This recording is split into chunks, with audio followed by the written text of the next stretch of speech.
इस वक्त की बड़ी खबर कांग्रेस नेता पवन खेड़ा से जुड़ी है, जहां एक तरफ असम पुलिस की कार्रवाई ने सियासी हलचल तेज कर दी है, वहीं दूसरी तरफ अब पवन खेड़ा का नया वीडियो सामने आ गया है, जिसने इस पूरे मामले को और गर्मा दिया है। मीडिया रिपोर्ट्स के मुताबिक असम पुलिस की क्राइम ब्रांच टीम हाल ही में उनके दिल्ली स्थित आवास पर पहुंची थी और इस दौरान दिल्ली पुलिस भी मौके पर मौजूद रही। बताया जा रहा है कि यह कार्रवाई असम में दर्ज FIR के सिलसिले में की गई है, जो असम के मुख्यमंत्री हिमंता बिस्वा शर्मा की पत्नी की शिकायत के आधार पर दर्ज हुई है। दरअसल इस पूरे विवाद की शुरुआत उस समय हुई जब पवन खेड़ा ने एक प्रेस कॉन्फ्रेंस के दौरान मुख्यमंत्री की पत्नी के पासपोर्ट और विदेशों में कथित संपत्तियों को लेकर गंभीर आरोप लगाए थे, जिसके बाद सियासत में हलचल तेज हो गई। मुख्यमंत्री और उनके परिवार की ओर से इन आरोपों को पूरी तरह झूठा और निराधार बताया गया और इसके बाद इस मामले में कानूनी कार्रवाई शुरू हुई। अब इसी बीच कांग्रेस पार्टी के आधिकारिक सोशल मीडिया पोस्ट के अनुसार पवन खेड़ा ने एक नया वीडियो जारी किया है। नमस्कार साथी,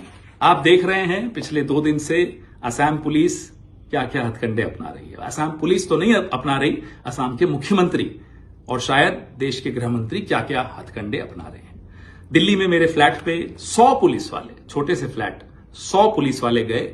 मैं नहीं था, कोई नहीं था हमारे परिवार का, लेकिन वहां जाकर उन्होंने एक मेरी छोटी बहन जो कोविड में नहीं रही, उसकी यादगार एक पुराना फोन था, वो उठा के ले गए।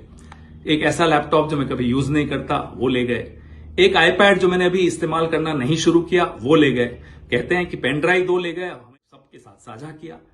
हम तो यही उम्मीद करते हैं साहब आप जांच बैठाएंगे, लेकिन नहीं, आप तो पुलिस छोड़ देंगे। छोड़िए, हमारी पार्टी के अध्यक्ष जिनका राजनीतिक अनुभव आपकी उम्र से ज्यादा है, आपने कल उनके लिए जो अपशब्द इस्तेमाल किए, क्या आसाम की जनता उसको स्वीकार करेगी? इतनी पुरानी, इतनी खूबसूरत सभ्यता, उसमें इस तरह की बदजुबानी बुजुर्गों के लिए तो बिल्कुल शुमार नहीं है, किसी को बिल्कुल पसंद नहीं है।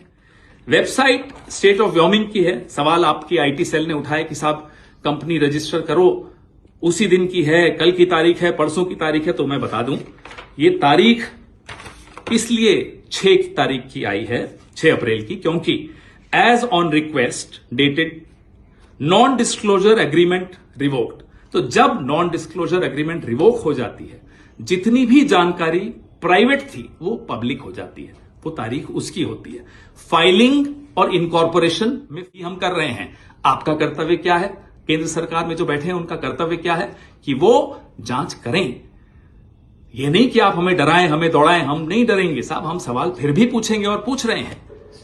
अब हमें और भी जानकारी आई है कि शर्मा साहब आपके भाई हैं, शायद असम पुलिस में हैं, उनकी पत्नी और बेटे दुबई में रहते हैं और दुबई इंटरनेशनल जो स्कूल है उसकी फीस कितनी है? 21 लाख है साल की। शायद सुना वहां पढ़ते हैं किसी क्रिकेट एकेडमी में। देखिए परिवार क्या करता है हमें कोई मतलब नहीं।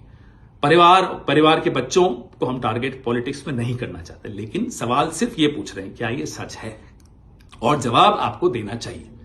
आप शायद सिर्फ चुनाव को देख रहे हैं, हम असम की जनता को देख रहे हैं, असम के लोगों का मेहनत का पैसा देख रहे हैं। उनकी उम्मीदें जब टूट रही होती है ना, तो वो देखकर दुख होता है। चुनाव आते रहते हैं, जाते रहते हैं।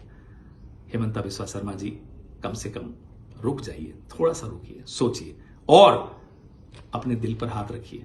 क्या सवालों का जवाब देना आपका फर्ज नहीं है? जिसमें उन्होंने अपने आरोपों को दोहराया है और मुख्यमंत्री पर भ्रष्टाचार से जुड़े सवाल उठाए हैं। बताया जा रहा है कि यह वीडियो एक अज्ञात स्थान से जारी किया गया है और इसमें खेड़ा ने खुद को राहुल गांधी का सिपाही बताते हुए कहा है कि वे किसी भी तरह की कार्रवाई से डरने वाले नहीं हैं।